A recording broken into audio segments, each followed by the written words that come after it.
The Lord. So आपण काल बऱ्याचशा गोष्टी पाहिल्या. आपण पाहिलं, की ज्यावेळेस परमेश्वर म्हणाला होता मोशेला, की हे नियम इस्रायलाला लावून दे. तर ते लावून दिले, परंतु असं झालं, की ते सगळे नियम पूर्ण करण्यासाठी कोणीही सक्षम नव्हतं. एकही मनुष्य असा नाहीये, की त्याने पूर्ण नियमशास्त्र तंतोतंत पाळलंय. कोणीही नाही.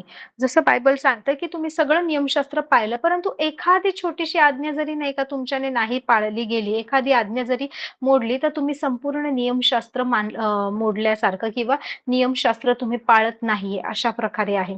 त्यामुळे ए टू झेड सगळे नियम फॉलो करायलाच पाहिजेत, तर मग आपण म्हणू शकतो, की हां, तुम्ही नियमशास्त्र पूर्ण करत आहात. मग जर एखादी व्यक्ती, मग तो याजक असू दे, अतिपवित्र स्थानात सेवा करणारा महायाजक असू दे किंवा मग लेवी घरातला कोणी असू दे, वेगवेगळ्या कुळातलं कोणी असू दे, यहुदाच्या घराण्यातला असू दे किंवा अजून कोणीही असू दे, कोणीही. Praise the Lord.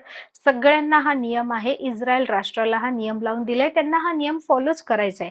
पण कोणीही नियम फॉलो केला नाहीये. नवीन करारामध्ये देवाचं वचन सांगतं, आम्ही सगळे ना पाप करणाऱ्या त्या मेंढराप्रमाणे भटकून गेलो होतो. All we like sheep have gone astray. Praise the Lord. आम्ही सगळे नाही का त्या भटकणाऱ्या मेंढरांप्रमाणे आम्ही भटकून गेलो होतो. परंतु प्रभू आला आम्हाला शोधत शोधत आणि त्याने आमच्यावर अनुग्रह केला. सो इकडेही तसंच आहे. त्यांना नियम लावून दिला. त्यांनी परमेश्वराची पराक्रमाची कृत्य पाहिली, अद्भुत गोष्टी पाहिल्या, तरी सुद्धा भटकले. देवाने सांगितलं बिलकुल जायचं नाहीये, ही शिक्षा होईल, असं होईल, तरी सुद्धा भटकले. मला 2 मुली आहेत. माझी मोठी मुलगी आहे 10.5 वर्षाची आणि छोटी मुलगी माझी आहे 5 वर्षाची. मला त्यांना असे रिस्ट्रिक्शन्स घालावे लागतात. जर हे केलं ना, मी ही शिक्षा करेल. तसं केलं ना, मग असं होईल. मग मी रागवणार आहे. मग मी ओरडणार आहे. मग मी ही वस्तू देणार नाही. मला सुद्धा त्यांना नाही का चांगलं केलं तर चांगलं मिळेल, नाही केलं तर पनिशमेंट मिळेल. सो हे पनिशमेंटबद्दल मला त्यांना बोलावं लागतं. मला सांगावं लागतं. कारण आता ते लोकं ज्या वयात आहेत ना, त्यामध्ये ना त्यांना बऱ्या वाईटाचं चांगलं ज्ञान नाहीये. त्यांना नाही समजत आहे. त्यांना फक्त एवढंच कळतं, की मम्मा बोलते ते जंक फूड खायचं नाही. पण ते का खायचं नाही हे मी त्यांना एक्सप्लेन केलं, सांगितलं, तरी सुद्धा त्यांना समजत नाही. कारण त्यांची बुद्धी तेवढी डेव्हलपच झाली नाही. त्यांना असंच वाटतं, नाही आम्हाला आवडतंय आणि आमचीच मम्मा आम्हाला देत नाही. माझ्या मुली मला नेहमी एक कंप्लेंट करतात. आमचे फ्रेंड्स डब्यामध्ये मॅगी, पास्ता, नूडल्स, चायनीज अशा गोष्टी घेऊन येतात. तू आम्हाला कधीच का देत नाही? आजपर्यंत एकदाही त्यांना डब्यामध्ये पास्ता, नूडल्स, मॅगी किंवा अजून अशा गोष्टी पिझ्झा किंवा बर्गर अशा गोष्टी कधीही दिलेल्या नाही. कधीही नाही. एकदाही नाही. हां, कधीतरी आम्ही त्यांना घेऊन जातो. आम्ही खायला-प्यायला घालतो त्यांना. ते पण आमचं खूप लिमिटेड आहे. वन्स इन अ मंथ आम्ही जात असू, की जेव्हा जंक फूड त्यांना देत असू. ओके. पण तेही प्रमाणामध्ये. अदरवाईज आमच्याकडे हे खाणं जास्त होत नाही. परंतु, परंतु त्यांना काय वाटतं माहितीये का? म्हणजे मी त्यांच्या चांगल्यासाठी करते. As a doctor I know की मी काय केलं पाहिजे, काय दिलं पाहिजे. ॲज अ न्यूट्रिशनिस्ट मला माहिती आहे मी चांगलं काय केलं पाहिजे. पण त्यांना माझं हे चांगलं करणंच काय वाटतं, की मी शत्रू आहे. मी त्यांच्यावर प्रेम नाही करत. माझ्यावरच म्हणजे त्यांना माझ्याबद्दलच नाही का निगेटिव्ह थॉट्स येतात. जेव्हा की मी त्यांची काळजी करते, मी त्यांना प्रोटेक्ट करते. मी येणाऱ्या अडचणींपासून पुढे फ्युचरमध्ये होणाऱ्या प्रॉब्लेम्स पासून मी त्यांना काय करते, मी प्रोटेक्ट करते. हे सगळं असताना सुद्धा त्यांना असं वाटतं, की नाही मीच चुकीची आहे आणि सगळ्यांचे पेरेंट्स किती चांगले आहेत. लिटरली असं कधी-कधी होतं, की ते म्हणतात एक वेळ असं झालं, की माझी मोठी मुलगी म्हणाली, "मम्मा तुला बोलून काहीच फायदा नाहीये, कारण तू तर आमचं काही ऐकतच नाही. आमच्या मैत्रिणी किती कसलं छान-छान टिफिनमध्ये घेऊन येतात." म्हटलं, "छान-छान म्हणजे काही जंक फूड आणायचं का? जे चांगलं आहे, ज्याने फायदा होणार आहे, नुकसान होणार नाही, ते देणं म्हणजे छान-छान. त्यांचे पॅरेंट्स माझ्या एवढं त्यांच्यावर प्रेम करत असते, तर त्यांनी पण त्यांच्या मुलांना दिलं नसतं. मला तिला बसून गोष्ट शिकवावी लागली. हे बघ, मला तुला जंक फूड खायला द्यायला काही प्रॉब्लेम नाही. मी पण डब्यामध्ये मॅगी, पास्ता, चिप्स, पॅकेट्स आणून रोज डब्यामध्ये 1 पॅकेट फोडून देऊ शकते. माझा वेळ वाचेल, माझी झोप डिस्टर्ब होणार नाही सकाळी आणि मला काही जास्त काम करावं लागणार नाही, कष्ट घ्यावे लागणार. तू पण खुश, मी पण खुश. परंतु जर मी ना माझा वेळ वाचतोय, मला कंटाळा येतोय, हे जे कम्फर्ट पाहिलं ना, तर तुझं पुढे जाऊन नुकसान होणार आहे. कारण ह्या गोष्टी फायद्याच्या नाहीये. ह्या गोष्टीने शरीराच्या वाढीसाठी पोषक घटक मिळतच नाहीयेत. मग भलेही तुला ते आवडतं, पण मी ते नाही देणार कारण ते तुझ्यासाठी चांगलं नाहीये. मी तुझ्या फ्रेंड्सची मम्मी नाहीये म्हटलं. म्हटलं मी तुझी आई आहे आणि मला कळतं. आज भलेही तुला ह्या गोष्टी समजत नाहीत, पण काही दिवसाने समजतील. तू मोठी झाल्यावर तू स्वतः सुद्धा ह्याच गोष्टी करशील. पण तुला काही गोष्टी समजत नाहीये म्हणून लगेच दोष देऊ नको, म्हणून लगेच रागावू नको, म्हणून लगेच ना समोरच्याच्या बद्दल ना गैरसमज करून घेऊ नको. ही गोष्ट मला तिला शिकवावी लागली आणि असंच आपलं होतंय. आपण आपल्या मुलांना काळजीपोटी, त्यांच्या संरक्षणासाठी, त्यांच्या भल्यासाठी काही गोष्टी बोलतो. परंतु ते आपलं चांगलं बोलणं, आपलं समजावणं त्यांना वाटतं, हां, आमच्या पॅरेंट्सना काही कळतच नाही. हां, त्यांना काही माहीतच नाही. त्यांना नाही कळत आहे, की तुमच्यापेक्षा जास्त आम्हाला माहिती आहे. बाहेर काय घडतंय, काय दिलं पाहिजे, काय नाही, कशा कशा कशा प्रकारचं वातावरण हे आम्हाला जास्त समजतंय आणि म्हणून आम्ही तेवढी काळजी घ्यायचा प्रयत्न करतोय. पण हीच काळजी जी त्यांनी विचार केला पाहिजे, की माझे आई-वडील किती काळजी करतात. माझी मम्मा रोज सकाळी उठते. रोज सकाळी माझ्या मुलीला मला 2 टिफिन द्यावे लागतात. ॲक्चुअली 3 टिफिन लागतात त्याला. तिसरा टिफिन मी तिला ज्यावेळेस ना माझ्या छोट्या मुलीला स्कूलला पिकअप करायला जाते तेव्हा देते. सकाळी-सकाळी 3 टिफिन कसं देऊ? त्यांचा सकाळी 10:30च्या वेळेस फर्स्ट ब्रेक होतो त्यासाठी 1 टिफिन, त्याच्यानंतर 1:45च्या दरम्यान 1 ब्रेक होतो तेव्हा आणि मग 3:30ला ज्यावेळेस तिचं स्कूलमध्येच क्लासेस असतात, स्केटिंग क्लास वगैरे तेव्हा. मग ती 3:30ला खाणार आहे आणि सकाळी मी 6 वाजता बनवलेलं, तर मी तिसरा टिफिन नंतर देते. पण प्रत्येक वेळेस सगळ्या गोष्टी फ्रेश बनवून जे व्यवस्थित आहे तेच दिलं जातं आणि 3ही डब्यामध्ये वेगवेगळे आयटम द्यावे लागतात. सो रोजचं माझ्यासाठी खूप मोठं प्रॉब्लेम काय म्हणतात स्ट्रेस आहे मला, की काय देऊ? आता काय करू? कारण मुलांना आवडीच्या गोष्टी लिमिटेड आहेत. आपण जे बनवतो ते त्यांना आवडेलच असं नाही. सो मी जे त्यांच्यासाठी चांगलं करायला जातेय ना, ते चांगलं त्यांना वाईट वाटतंय. सो नियमशास्त्र परमेश्वराने दिलं आणि ज्या लोकांना सगळ्यांना काय वाटायला लागलं, की नाही हे नियमशास्त्रामुळे आता आपल्याला बॉन्डेज आल्यासारखं होतंय. हे एवढं कोण कठीण नियमशास्त्र फॉलो करणार? पण ते त्याच्या संरक्षणासाठी होतं. ते त्यांच्या भल्यासाठी होतं. ही गोष्ट त्यांना समजली नाही. जेव्हा की वारंवार मोशेद्वारे परमेश्वर त्यांच्याकडून कबूल करून घ्यायचा. माझ्या आज्ञा पाळा, या नियमशास्त्रापासून भटकू नका. अन्य ठिकाणी नाही का चुकीच्या गोष्टींमध्ये स्वतःला गुंतवू नका. कलंकित गोष्टी करू नका. माझ्यापासून दूर निघून जाऊ नका. माझ्या सोबत राहा. देवाला असं सांगावं लागलं, की बाहेर ना चुकीच्या गोष्टी आहेत. ज्या गोष्टी मला आवडत नाही त्या करू नका. परंतु असं नाही की देवाला आवडत नाही आणि हे लोकं कसे गेले. ह्या ईर्ष्येपोटी नाही, ह्या रागापोटी नाही.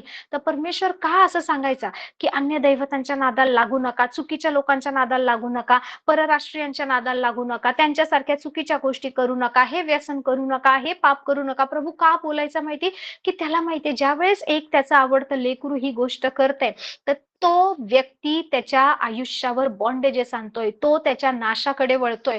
तो अधोगतीकडे जातोय. हे देवाला माहितीये. मग देवाला असं सांगायला लागायचं, की मला हे आवडत नाही, तुम्ही हे करू नका. Praise the Lord. घरी आपण कधी-कधी बोलतो ना, आपल्या घरात हे चालत नाही, असल्या गोष्टी चालणार नाही, आपण टीव्हीवर हे बघत नाही, आपण हे असल्या गोष्टी करत नाही, तर ते करायचं नाही. परंतु त्यांना का करायचं नाही? हा प्रश्न असतो सगळ्यांचा. का? काय होतंय? काय फरक पडतोय? आम्ही करणार. सो ते ज्यावेळेस ती गोष्टी करतात आणि मग काही दिवसानंतर जेव्हा नुकसान होतं, तेव्हा समजतं की आपल्याला काही लोकं चांगल्या गोष्टी सांगत होते, ते आपण ऐकलं नाही. Praise the Lord. सो इथे सुद्धा तसंच झालं होतं आणि प्रेषित पौल तेच म्हणत होता. सो आज आपण पाहूया की नियमशास्त्र कशासाठी? का परमेश्वराने नियम दिले? Praise the Lord. का म्हणून परमेश्वराने नाही का सांगितलं की हे नियम फॉलो करायचे, मग ह्या गोष्टी होणार, मग त्या गोष्टी होणार. Praise the Lord. Praise the Lord. तर सगळ्यात पहिलं नियमशास्त्रामुळे काय झालं?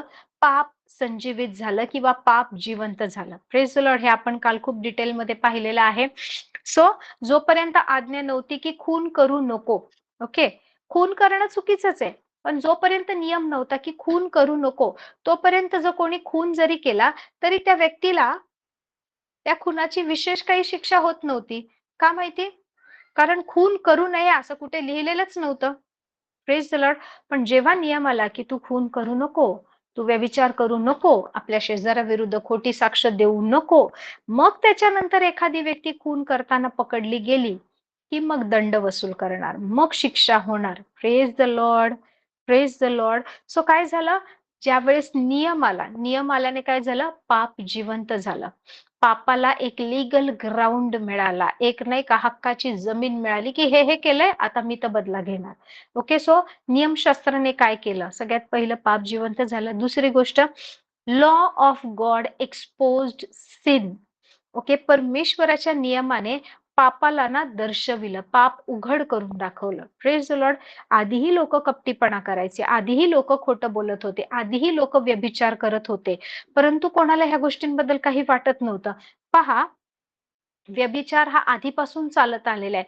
चुकीच्या गोष्टी आधीपासून चालत आलेल्या आहेत. परंतु जेव्हा नियम आला ना, तर पाप आहे ना, पाप उघड झालं. अरे, ही व्यक्ती हे करते, हे तर चुकीचं आहे. हे तर देव बोलला नको करू. मग हे कसं करतायत? हे नाही केलं पाहिजे. आणि त्याने ते केलंय, आता शिक्षा आहे. Praise the Lord. सो नियम आल्यानंतर काय झालं? पाप जिवंत झालं, पाप उघडकीस आलं.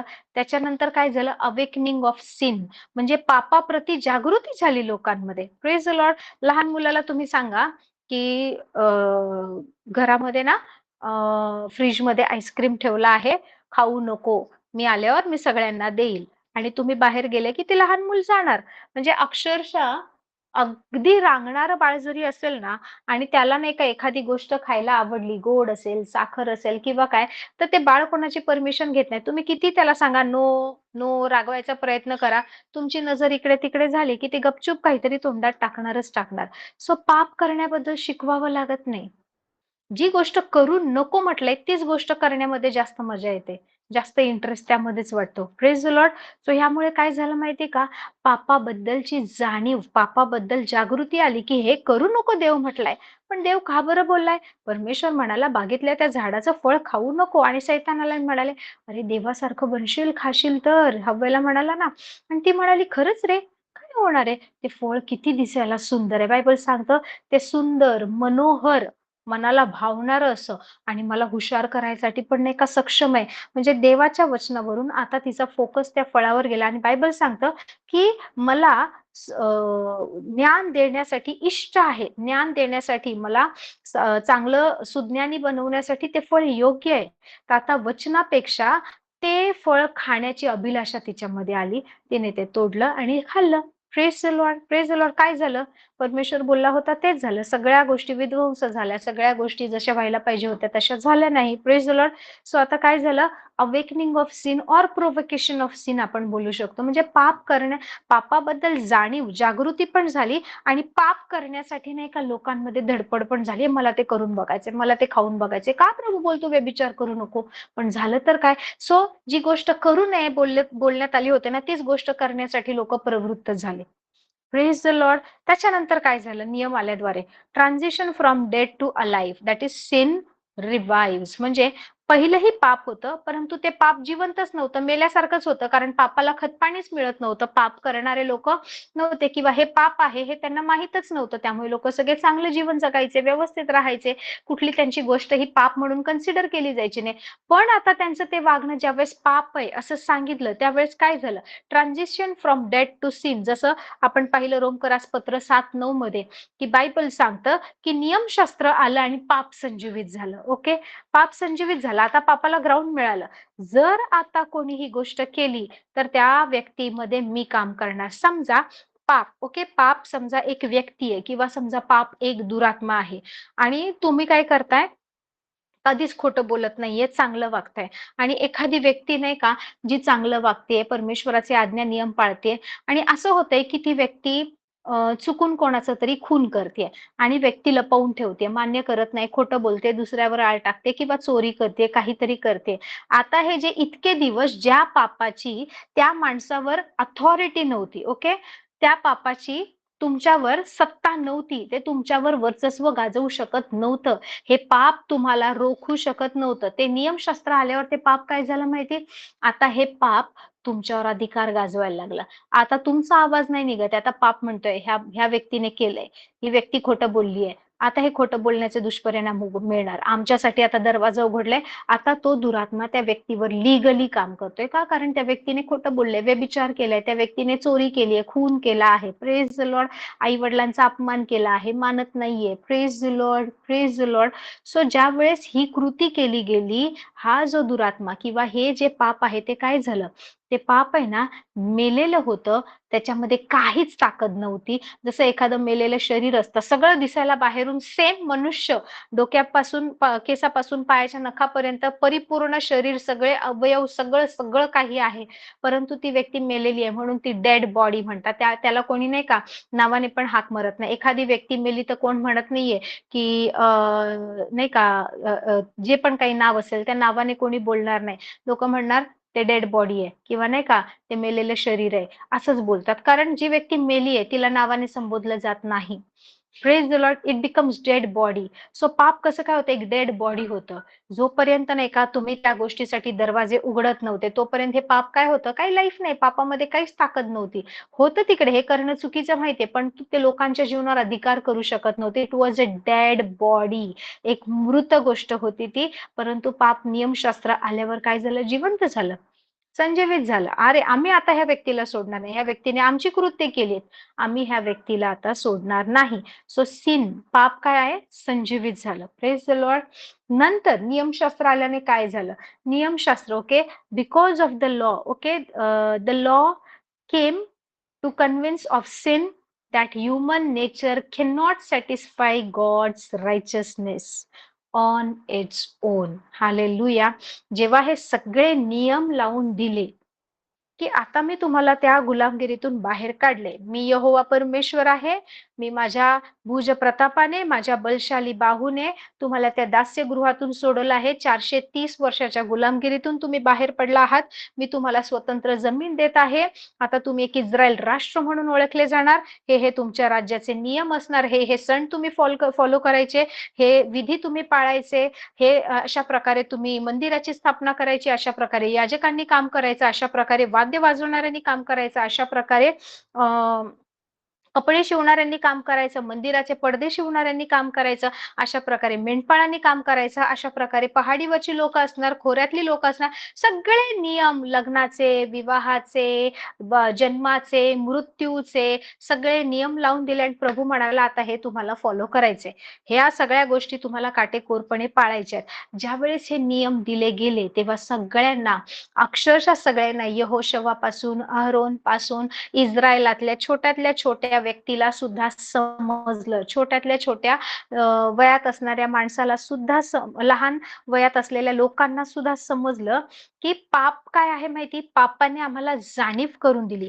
नियमशास्त्र आल्यामुळे पाप संजीवित झालं. भले आता परमेश्वर बोलतोय हे करू नका कारण माझं हे करणं चुकीचं आहे म्हणून मला नियम लावून दिलेत, पण नियमशास्त्राद्वारे मला जाणीव झाली की हा परमेश्वराचा दर्जा आहे, परमेश्वर असा पवित्र आहे, परमेश्वर या उच्च स्थानामध्ये राहतो आणि परमेश्वर कधी खोटं बोलत नाही, खून करत नाही, व्यभिचार करत नाही, परमेश्वर जलसी, मत्सर ह्याने चालत नाही, परमेश्वर कधीच व्यर्थ गोष्टी करत नाही, परमेश्वर कुठलीच चूक करत नाही, परमेश्वर पवित्र आहे. ह्या परमेश्वराच्या स्टँडर्ड मध्ये मला जर यायचंय तर मला हे 613 नियम आणि 10 आज्ञा फॉलो करायचे. परंतु मी कितीही प्रयत्न केला, कितीही सॅक्रिफाईस केलं, कितीही संघर्ष केला, तरी सुद्धा मी इथपर्यंत पोहोचतच नाहीये. मी इकडे या खालच्या स्तरावर आहे, मी पापी किंवा मी हे नाही का एक एक अशा प्रकारचं हे जीवन जगते जे खालच्या स्तरावर आहे आणि परमेश्वर या उच्च स्तरावर आहे. तर माझ्या मेहनतीने, माझ्या चांगुलपणाने, माझ्या दानधर्म करण्याने, माझ्या गरिबीत राहण्याद्वारे, माझ्या नम्रतेने, मी सगळे नियम फॉलो करून मी देवाच्या स्टँडर्ड पर्यंत, देवाच्या गुणवत्तेपर्यंत, देवाच्या लेवल पर्यंत मी पोहोचतच नाहीये. तो नियमशास्त्र आल्यावर मला जाणीव झाली की मी हे पूर्ण नियमशास्त्र पाळू शकत नाही. जर मी पूर्ण नियमशास्त्र पाळू शकत नाहीये तर माझा मनुष्याचा स्वभाव हा देवाच्या स्वभावाशी मिळत नाहीये. माझा मनुष्याचा स्वभाव हा परमेश्वराच्या पवित्रतेमध्ये कमजोर पडतोय आणि मी देवाचं नीतिमत्व, परमेश्वराची जी लेवल आहे, यहोवा परमेश्वराच्या नीतिमत्वावर माझ्या स्वतःच्या बळाने जाऊ शकत नाही. याचा अर्थ भले नियमशास्त्र दिलं, भले संदेश ते दिले, मला कृपेची गरज आहे. I cannot do it. परमेश्वर मी नाही करू शकत. मी कितीही प्रयत्न केला. मी प्रेषित पौल काय म्हणतो माहिती का? प्रेषित पौल म्हणतो मी माझं पूर्ण जीवन सुवार्तेसाठी दिलं, ख्रिस्तासाठी दिलं, लोकांसाठी मी मरायला सुद्धा तयार झालो. मी सगळ्या गोष्टी केल्या. मी नाही का पाहिजे तेवढी कृत्य केली. तरी सुद्धा जर माझ्यामध्ये प्रीती नाहीये तर मी काय आहे? मी झणझणणारी झांज आहे. नुसतंच आवाज करणारी थाळी आहे मी, जिचा काही उपयोग नाही. Praise the Lord. म्हणजे याचा अर्थ मी ABCDEFG अप टू झेड सगळे रूल फॉलो केले. ए केलं, बी केलं, सी केलं, डी केलं, सगळे रूल फॉलो केले. पण जर माझा हार्ट व्यवस्थित नाहीये तर हे सगळं फॉलो करून सुद्धा शून्य. Praise the Lord. आणि ही जाणीव झाली नियमशास्त्र आल्यावर की मी माझ्या स्वतःच्या हिमतीवर ना नियमशास्त्र पूर्ण करू शकत, ना देवाच्या योग्यते समोर जाऊ शकत. मी देवाचं नीतिमत्व मिळवण्यासाठी लायकीची नाहीये. Praise the Lord. ही जाणीव मला झाली नियमशास्त्र आल्याद्वारे. आणि माझ्या स्वतःच्या शक्तीने, बलाने, कृतीने मी परमेश्वराला संतुष्ट करू शकत नाही. याचा अर्थ पापाने मला दाखवून दिलं की परमेश्वर किती नियमशास्त्राने मला दाखवून दिलं परमेश्वर किती नीतिमान आहे. आणि परमेश्वराचं नीतिमत्व मिळवण्यासाठी मी कृती करून, चांगलं वागून, दानधर्म करून, पुण्य करून, रात्रंदिवस उपवास करून पोहोचू शकत नाही. सो मला तारणाऱ्याची गरज आहे. मला उद्धारकर्त्याची गरज आहे. Praise the Lord. So what happen? The law highlighted the need of grace and a savior. Hallelujah. एका तारणाऱ्याची आणि कृपेची गरज जी आहे ना, ती आपल्याला ह्या नियमशास्त्राने दाखवून दिली. Praise the Lord. नंतर अजून काय केलं? Law shows God's holiness, justice and love. नियमशास्त्र काय दाखवतं? नियमशास्त्र दाखवतं की परमेश्वर किती पवित्र आहे. देवाला ह्या गोष्टी आवडत नाहीत. परमेश्वर वाईट गोष्टींसोबत चालत नाही. Praise the Lord. परमेश्वर ईर्ष्यावान परमेश्वर आहे. Praise the Lord. सो नियमशास्त्र आल्यामुळे परमेश्वराची पवित्रता प्रगट झाली. परमेश्वराचा न्यायी स्वभाव प्रगट झाला. ही चूक केली ना, ही शिक्षा भेटणार आहे. तो असं वागला ना, त्याला त्याचा दंड मिळणार आहे. परमेश्वर न्यायी आहे. परमेश्वर भले खूप प्रेम करतो आपल्यावर, म्हणून त्याने आपला नाश केला नाही. त्याने मनुष्य जातीला संपवलं नाही. तर तो आदाम आणि हव्वे सोबत तो सुद्धा चालत राहिला. येणाऱ्या जनरेशन सोबत तो सुद्धा चालत राहिला. आणि आपल्याला सोडवण्यासाठी आजही धडपड धडपड धडपड करत परमेश्वर येत आहे. Praise the Lord. Praise the Lord. मग आता काय होतंय माहिती? परमेश्वराची पवित्रता, परमेश्वराचा न्यायी स्वभाव आणि परमेश्वराची प्रीती प्रगट झाली. येस, परमेश्वराची प्रीती सुद्धा प्रगट झाली ज्यावेळेस परमेश्वराने नियमशास्त्र दिलं. Praise the Lord.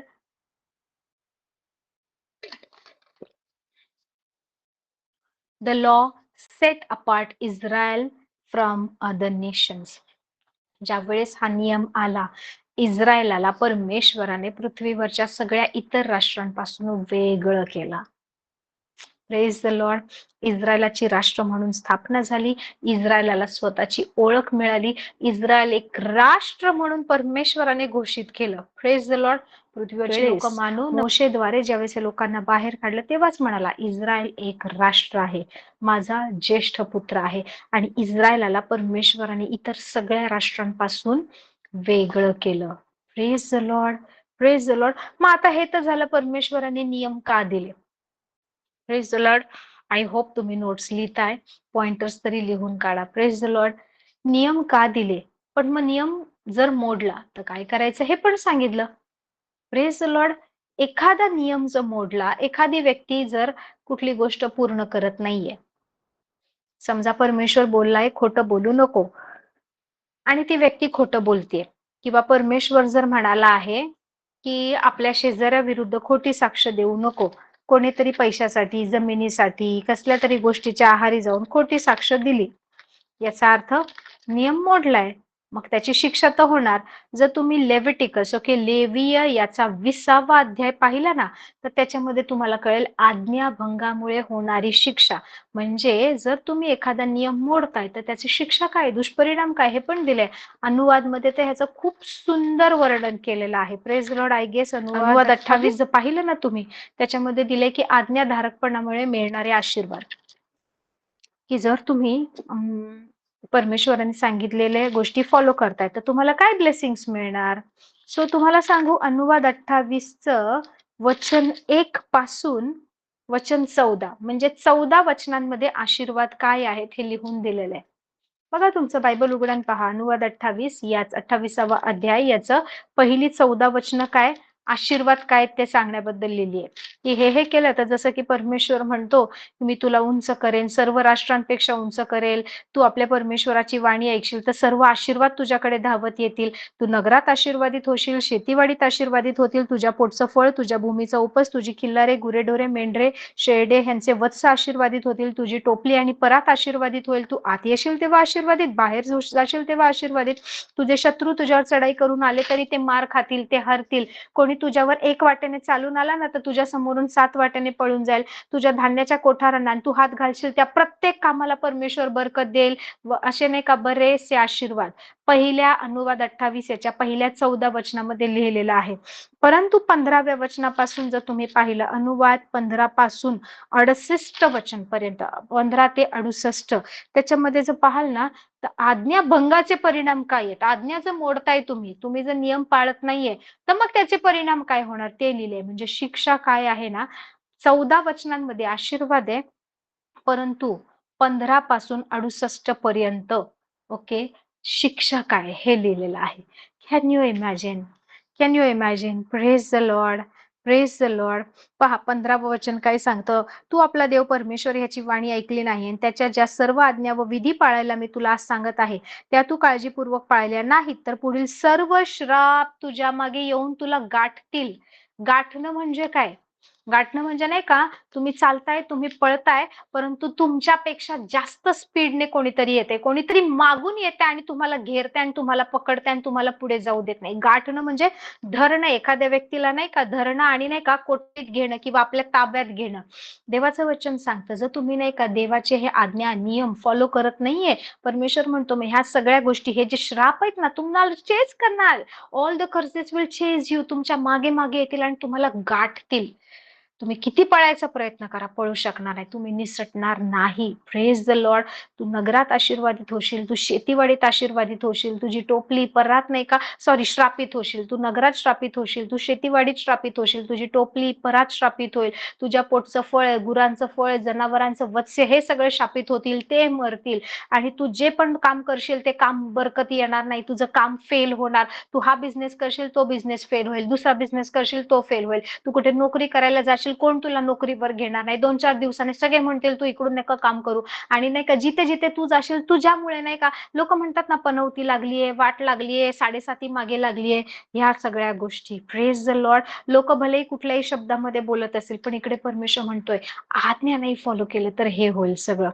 Praise the Lord, praise the Lord. तुझ्या शत्रूंपुढे तू मार खाशील. तुझे शत्रू नाही का तुझ्यावर 7 वाटेने तुझ्यावर येतील. तू 1 वाटेने जरी चालायचं ठरवलं तर तुझं नाही का शरीर, तुझं बॉडी, तुझं शव आहे ना, ते आकाशातल्या पक्ष्यांसाठी खाणं होईल. म्हणजे इतक्या साऱ्या गोष्टी आहेत. सो आय वॉन्ट, 2 दिवस आहेत, please don't waste your time. Okay, कारण शनिवार रविवार आपण मीटिंग घेत नाही. हार्डली 15 ते 20 मिनिटं लागतात. अभ्यास करायचं जर ठरवलं तर तुम्हाला अर्धा तास किंवा 40 मिनिटं लागतील. Okay, maximum 40 minutes you should give. 2 दिवसात 40 मिनिटं ते 1 तास दिला पाहिजे. लेवीय याचा 20वा अध्याय, अनुवाद याचा 28वा अध्याय. आशीर्वाद काय आहेत नंबर वाईज, हा 1 1 2 3 4 हे आशीर्वाद आहे. आणि नंबर वाईज ना कोणते श्राप किंवा दुष्परिणाम किंवा काय शिक्षा आहे हे मला लिहून पाहिजे, कारण ह्या गोष्टी जाणणं खूप महत्वाचं आहे. Praise the Lord. मग परमेश्वराने त्यांना नाही का काही गोष्टी सांगितल्या, की ठीक आहे पाप झालं ना, मग स्वतःला सोडवून कसं घ्यायचं, पाप झालं तर काय करायचं, ह्या सुद्धा गोष्टी सांगितल्या. का दरवर्षी याजक लोकांच्या वतीने परमेश्वराच्या पवित्र स्थानामध्ये, दर्शन मंडपामध्ये, टॅबरनॅकलमध्ये, अतिपवित्र स्थानामध्ये कराराचं रक्त घेऊन जायचा. का?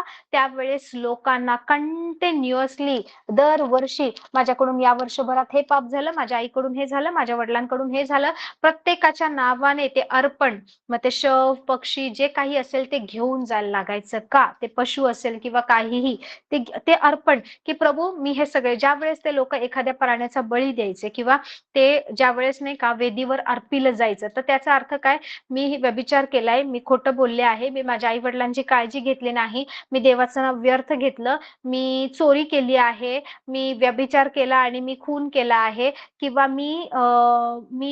माझ्या शेजाऱ्याला नाही का फसवलं आहे, मी त्याची प्रॉपर्टी लुबाडली आहे. अशा काही गोष्टी जर तुम्हाला दिसून येत असतील, तर तुम्ही ज्या वेळेस नाही का ते प्राणी किंवा ते सॅक्रिफाईसचा ॲनिमल ज्यावेळेस तुम्ही त्या वेदीवर अर्पण करता, तुम्ही काय म्हणता, मी जे केलेले सगळे पाप आहेत ते सगळे पाप या प्राण्यावर उतरू दे. म्हणजे चूक मी केली, परंतु माझ्या चुकीचं प्रायश्चित्त म्हणून जे मृत्यू, जे सहन करायचे, जे रक्त सांडलं पाहिजे, जो दंड आला पाहिजे, तो ह्या प्राण्यावर येऊ दे. सो त्या प्राण्याच्या डोक्यावर हात ठेवले जायचे आणि मग तो प्राणी किंवा जो पशु आहे, पक्षी आहे, ते अर्पण केलं जायचं आणि त्याचं रक्त घेऊन नाही का त्या वेदीवर अर्पिलं जायचं. की बायबल काय सांगतं, रक्त सांडल्याशिवाय पाप क्षमा होत नाही. Praise the Lord. वाचलंय कधी बायबलमध्ये? स्पष्ट लिहिलंय. पापाची क्षमा रक्त सांडल्याशिवाय होत नाही. मग हे रक्त सांडावं लागतंय आणि हे रक्त सांडलं जात आहे आणि आमच्यासाठी, आमच्या घराण्याच्या पापांसाठी, आमच्या परिवारासाठी, किंवा मी जे जे पाप केलंय, माझी सगळी गुप्त पाप सुद्धा मला माहितीये, मी कोणालाच माहितीये मी गोष्ट केली, पण प्रभू मी हे अर्पण आणलंय. दरवर्षी तुम्ही केलेल्या पापांचं अर्पण म्हणून दरवर्षी नाही का, मेंढरू, कोकरा, शेळी, एडका किंवा कुठला तरी पशु तुमच्या ऐपतीप्रमाणे, पापाच्या सिव्हिअरिटी प्रमाणे हे द्यायला लागायचे. So without shedding of blood there is no forgiveness of sin. या गोष्टी परमेश्वराने इस्रायल राष्ट्राला शिकवल्या, मोशेद्वारे शिकवल्या. ठीक आहे, तुम्ही नाही पूर्ण करत आहे, तुम्ही चूक पण करताय, तर तुम्हाला समजू दे की तुमचा असाच प्रवेश होणार नाही. इनफॅक्ट मी तुम्हाला सांगू, मोशेचं नियमशास्त्र शिकवता शिकवता मी तुम्हाला इतक्या काही गोष्टी शिकवू शकते, परंतु तुम्ही कन्फ्यूज होऊ नये म्हणून मी काही गोष्टी बोलत नाहीये. Praise the Lord. जसं की फॉर एक्झाम्पल, ओके, जर रक्त सांडल्याशिवाय पापाची क्षमा होत नाही आणि जर मनुष्याने पाप केले तर मनुष्याचं रक्त सांडलं पाहिजे. मग त्यावेळेस परमेश्वराने त्यांना पशु किंवा पक्षीच्या रक्तावर का परमेश्वराने एका वर्षभरासाठी शांत व्हायचा, का ते नियम परमेश्वराने लावून दिले होते? कारण बायबल स्पष्ट सांगतं, नवीन करारात आपण वाचतो की माझ्या पापांची क्षमा त्या प्राण्याच्या रक्ताने व्हायचीच नाही. मग परमेश्वर त्या मंदिरामध्ये ते का स्वीकारायचा? आणि ना, असं स्पष्ट लेवीच्या नियमामध्ये लिहिलेलं आहे की जे कोणतं व्यंग आहे, ज्यावेळेस नाही का, एखादा अर्पण करण्यासाठी प्राणी घेऊन जायचे, तर तो कसा असला पाहिजे? निर्दोष असला पाहिजे. म्हणजे त्याच्यामध्ये कुठलं व्यंग नसलं पाहिजे. डोळाच नाहीये, आंधळाच आहे, पायच तुटलेला आहे, रोगटच आहे, म्हाताराच झालाय, कुठला आजारच झालाय, असला प्राणी नाही चालणार. निर्दोष, निर्दोष प्राणी, ज्याच्यामध्ये काहीच नाहीये, व्यंग नाहीये, कमजोरी नाहीये, असा परिपूर्ण असा पशु किंवा पक्षी किंवा जे काही आहे ते घेऊन जायला लागायचं. Praise the Lord, praise the Lord. म्हणजे माझ्या पाप्यासाठी कोणातरी निर्दोषचं रक्त सांडण्यात यायला लागायचं. कारण जर मी दोषीचंच रक्त सांडतेय कुठल्या तरी, तर ते ऑलरेडी नाही का करप्टेड आहे, ऑलरेडी ते दूषित आहे. तर माझा दूषितपणा त्या दूषित रक्ताने काय जाणार आहे? Praise the Lord. सो दूषितपणा काही, see there is difference between sin and you know trespasses. अपराध आणि पाप याच्यामध्ये फरक आहे. Praise the Lord, praise the Lord. आपण ही सिरीज शिकत असताना जर होली स्पिरिटने, like if Holy Spirit allows me, तर मी ह्या गोष्टी सुद्धा तुम्हाला शिकवेल. तुम्हाला माहितीये, याजक पदाची सेवा परमेश्वराने सुरू केली. लेवीचं घराणं. मोशे कोणत्या घराण्यातून आला? लेवीच्या घराण्यातून. मी तुम्हाला सांगितलं होतं त्या दिवशी, मी तुम्हाला एक्सप्लेन केलं होतं की याकोब आणि लेयाला 3 नंबरचा मुलगा झाला, त्याचं नाव होतं लेवी. आता हा जो लेवी आहे ना, त्याला 3 मुलं होतात. त्याचा दुसरा मुलगा आहे कोहात. कोहातला 4 मुलं होतात. त्याच्यापैकी जो मोठा मुलगा आहे अमराम, अमराम लग्न करतो त्याच्या आत्याशी, जोखेबेद तिला म्हणतात. सो अमराम आणि योखेबेद यांना 3 मुलं होतात. हे दोघही लेवी घराण्यातून आलेले आहेत, लेवीच्या कुळातून आलेले आहेत. त्यांनी परकीयाशी लग्न केलेलं नाहीये. म्हणजे याकोबाचा मुलगा लेवी, लेवीचा मुलगा कोहात, कोहाताचा मुलगा अमराम. 4 पिढी नंतर 3 संदेष्ट्यांचा जन्म होतोय. अमराम आणि योखेबेद यांनी ना 3 संदेष्ट्यांना जन्म दिलाय. सगळ्यात पहिला आहे आरोन, दुसरी आहे सगळ्यात पहिली आहे आय गेस मिरियाम, दुसरा आहे अहरोन आणि मग आहे मोशे. हे तिघही भविष्यवक्ते होते, तिघही संदेष्टे होते. Praise the Lord. सो अशा प्रकारच्या नाही का, देवाच्या राज्यासाठी वापरण्यात येणाऱ्या, परमेश्वराचा महिमा गाजवणाऱ्या मुलांना जन्म अमराम आणि योखेबेदने दिला होता. Jochebed was not an ordinary woman. Praise the Lord. ज्यावेळेस मोशेचा जन्म झाला आणि नियम आला की नाही का, सगळे 2 वर्षाखालीची मुलं ती पाण्यामध्ये टाका, नाईल नदीमध्ये टाकून त्यांना मारा. योखेबेदने ना एक तारू तयार केलं. योखेबेदने, त्या मोशेच्या आईने, ती म्हणाली हे सुंदर बाळ आहे, त्याचं सौंदर्य, त्याचा गोंडसपणा तिच्यासाठी पुरेसा होता की तिने फारोची आज्ञा मानली नाही आणि तिने त्याचं संरक्षण केलं. तिने जी नदी त्याच्या मृत्यूसाठी बनवली होती, ज्या नाईल नदीमध्ये, ज्या इजिप्तच्या नदीमध्ये मुलांना टाकून ते मरायला पाहिजे होते, तीच नदी त्याच्या वाचवण्याचं कारण बनवली. तिने तो पेटारा बनवला, त्याच्यामध्ये मोशेला ठेवला आणि वाहवत गेले. गेली ती. Praise the Lord. त्याची बहीण पळत-पळत जाते. नदीच्या प्रवाहात ते नाही का पेटाऱ्यामध्ये मोशे बाळ वाहत चाललंय आणि बहीण जमिनीवरून पळतेय. इतकी पळण्याची कॅपॅसिटी होती, इतकी गाठण्याची कॅपॅसिटी होती, की तिथपर्यंत पोहोचली आणि तिने मोशेला गाठलं. Praise the Lord. आणि तिने पाहिलं की हा बेटारा कुठपर्यंत गेलाय आणि बायबल सांगतं फारोची कन्या नदीवर अंघोळ करायला आली होती, तिच्याकडे गेलं. Praise the Lord. फारोच्या कन्येला माहिती आहे कोणत्या तरी इब्रीचं म्हणजे यहुदी लोकांचं किंवा ना इस्रायल लोकांचं बाळ आहे, पण तिने त्याला पाण्यात टाकलं नाही. This is grace and this is favour. मी तुम्हाला सांगते परिस्थितीच्या विरोधात उभं राहा. परिस्थितीच्या विरोधात उभं राहा. परिस्थिती बोलते तुम्ही करू शकत नाही, एवढी मोठी अशी नाही का मरणप्राय अशी परिस्थिती आली ना, be like a Jochebed. Praise the Lord. मी ह्याच्यातून तुम्हाला दाखवू शकते परमेश्वराने याजकाची सेवा लेवीच्या घराण्याला दिली. मोशेचे पुत्र, त्याच्यानंतर अहरोन, त्याची मुलं, हे लोक लेवी बनले. ज्यावेळेस जमिनीची वाटणी झाली, ज्यावेळेस वचनदत्त देशामध्ये गेले ना, लेवीला कुठली जमीन मिळाली नाही. इस्रायलच्या 12 वंशापैकी 11 वंशांना जमीन मिळाली, लेवीला कुठला जमिनीचा भाग मिळाला नाही. तुम्ही वाचा, कधी वाचलंय व्यवस्थित बायबल? त्याच्यामध्ये दिलंय की लेवीला परमेश्वर काय म्हणाला, सगळ्यांना त्यांच्या त्यांच्या कुळाप्रमाणे वंशाप्रमाणे जमीन द्यायची. रुबेनचं हे वंश आहे, शिमोनाला हे द्यायचं, यहुदाला हे द्यायचं, इसाखारला हे द्यायचं, जबुलूनला हे द्यायचं, गादला हे द्यायचं, दानला हे द्यायचं, नफ्तानीला हे द्यायचं, योसेफाच्या वंशाला, बन्यामिनाला हे सगळं सगळं सगळ्यांना द्यायचं. परंतु प्रेज द लॉर्ड, लेवीला परमेश्वर म्हणाला म्हणजे अहरोन आणि मोशेला म्हणाला, तुम्हाला काही जमीन देणार नाही, तुम्हाला मिळणार नाही, कारण तुमचा भाग मी आहे. परमेश्वर म्हणाला लेवीचा वाटा मी आहे. परमेश्वर, मी तुमची जमीन आहे, मीच तुमचं सर्वस्व आहे. त्यांना जमीन नाही मिळाली. Praise the Lord, praise the Lord. परमेश्वराने लेवीच्या घराण्याला याजकासाठी निवडलं होतं. मग कसा काय येशू याजक पद म्हणून स्वीकारू शकतो? कारण येशू लेवीच्या घराण्यातून नव्हता. कधी विचार केलाय? याजकाची सेवा. Praise the Lord. याजकाचं घराणं मंदिरात सेवा करण्याचं, मंदिरामध्ये जाणं आणि पवित्र स्थानात प्रवेश करणं हे लेवीच्या घराण्याचा नियम होता. Praise the Lord. Yeshu Levi वंशातून आला नाही, येशू यहुदाच्या वंशातून आला. मग येशू कसा काय याजक बनला? Praise the Lord. तुम्हाला जर हे नियम समजले, मी तुम्हाला सांगते मोशे सोबत केलेला करार हा जर तुम्हाला समजला ना, तुम्हाला समजेल परमेश्वराने आपल्यावर काय कृपा केली आहे, परमेश्वर किती महान आहे, परमेश्वराने कशा प्रकारे आपल्याला निवडले, योग्यता नसताना सुद्धा आपल्याला कशा प्रकारे संपूर्ण कृपेमध्ये प्रभू घेऊ गेलाय. Praise the Lord.